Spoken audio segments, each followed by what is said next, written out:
दो बचपन के दोस्त जिनकी दोस्ती पर कोई भी शक नहीं कर सकता था। लेकिन क्या होगा जब एक दिन वे दोनों एक दूसरे के खिलाफ खड़े हो जाएंगे? जानिए कैसे होगी इनकी सच्ची मित्रता। यह कहानी है दो दोस्तों अर्जुन और विजय की, जो एक छोटे से गांव में रहते थे। वे एक दूसरे के बहुत अच्छे दोस्त थे। बचपन से लेकर किशोरावस्था तक उनका साथ कभी टूटा नहीं। स्कूल में दोनों की जोड़ी सबसे खास मानी जाती थी। जहां एक था शांत और सोच समझकर बोलने वाला, वहीं दूसरा था जिंदा दिल और हर समय हंसी मजाक करने वाला। अर्जुन बहुत ही मेहनती लड़का था। उसे किताबों में दिलचस्पी थी और पढ़ाई में उसे हमेशा अच्छे अंक आते थे। वहीं विजय का दिल लोगों में था।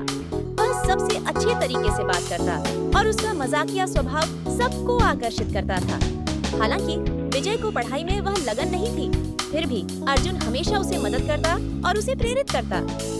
वो दोनों हमेशा एक दूसरे के साथ रहते, एक दूसरे के विचारों का आदान प्रदान करते और एक दूसरे की ताकत बढ़ाते थे। गांव में हर कोई उनकी दोस्ती को देखकर हैरान होता था, क्योंकि दोनों की स्वभाव में बहुत फर्क था, लेकिन फिर भी वे बहुत अच्छे दोस्त थे। समय बीतता गया और दोनों दोस्त बड़े होने लगे। गांव में एक बड़ी प्रतियोगिता आयोजित की गई, जिसमें गांव के सबसे अच्छे छात्रों को चुना जाना था। अर्जुन ने सोचा, ये मेरा मौका है, मुझे इस प्रतियोगिता में भाग लेना चाहिए। विजय को भी लगा, ये मेरा मौका है, मुझे इस प्रतियोगिता में भाग लेना चाहिए। लेकिन उसे बहुत संकोच था, क्योंकि वह हमेशा अर्जुन से ही पीछे रहता था। अर्जुन ने विजय को समझाया, तुम भी मेरी तरह मेहनत करो, तुम भी जीत सकते हो, हम दोनों साथ में भाग लेंगे। अर्जुन और विजय ने प्रतियोगिता में भाग लिया, लेकिन यहाँ एक मोड़ आया। प्रतियोगिता के दौरान विजय को एक बड़ी गलती करने का मौका मिला। उसने प्रतियोगिता के नियमों को तोड़ा और यह बात अर्जुन ने देख ली। अर्जुन को बहुत गुस्सा आया, लेकिन उसने विजय से बात करने का फैसला किया। अर्जुन ने विजय से कहा, तुमने सही नहीं किया। अगर तुम जीतना चाहते थे तो सही तरीके से जीतना चाहिए था। तुम्हारी इस हरकत से हमारी दोस्ती पर सवाल उठ सकता है। विजय को यह बात बहुत चुभी। वह गुस्से में आकर बोला, तुम हमेशा मुझे सही रास्ता दिखाते हो, लेकिन क्या तुम्हें कभी लगा कि मैं तुम्हारे जैसा नहीं बन सकता? मैं अपने तरीके से जीऊंगा और मुझे तुम्हारी सलाह की जरूरत नहीं है। यह सुनकर अर्जुन चुप हो गया। वह जानता था कि विजय की यह प्रतिक्रिया केवल गुस्से में थी, लेकिन उसे बहुत बुरा लगा। दोनों के बीच एक बड़ा झगड़ा हो गया। अर्जुन ने निर्णय लिया कि वह विजय से थोड़े दिन के लिए दूर रहेगा, ताकि विजय को अपनी गलती का एहसास हो सके।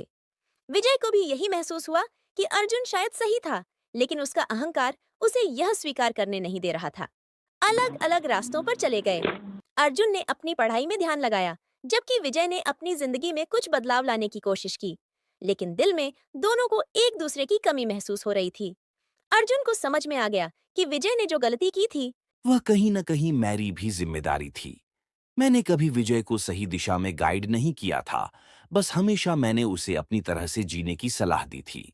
एक दिन अर्जुन ने विजय से मिलने का निर्णय लिया।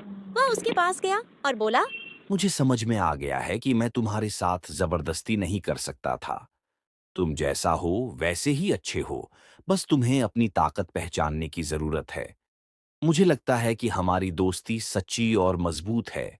हमें इसे खोने नहीं देना चाहिए। विजय ने उसे गले लगा लिया और कहा, तुम सही हो अर्जुन, मैं तुम्हारी सलाह को अनदेखा करके गलती कर रहा था। अब मुझे समझ में आया कि सच्ची मित्रता सिर्फ एक दूसरे से सही सलाह देने का नाम नहीं है, बल्कि एक दूसरे की गलतियों को भी स्वीकार कर आगे बढ़ने का नाम है। उस दिन के बाद से उनकी मित्रता और भी मजबूत हो गई। वे एक दूसरे के साथ थे और दोनों जानते थे कि सच्ची मित्रता सिर्फ खुशियों में नहीं, बल्कि मुश्किलों में भी एक दूसरे का साथ देने का नाम है। अर्जुन ने विजय को फिर से उसकी पढ़ाई में मदद की और विजय ने अर्जुन को जीवन के जटिल पहलुओं के बारे में सिखाया। दोनों ने एक दूसरे से बहुत कुछ सीखा और उनकी दोस्ती कभी नहीं टूटी। सच्ची मित्रता वही होती है जो हमें अपनी गलतियों को समझने और सुधारने का मौका देती है। यह दोस्ती के बंधन को और भी मजबूत बनाती है।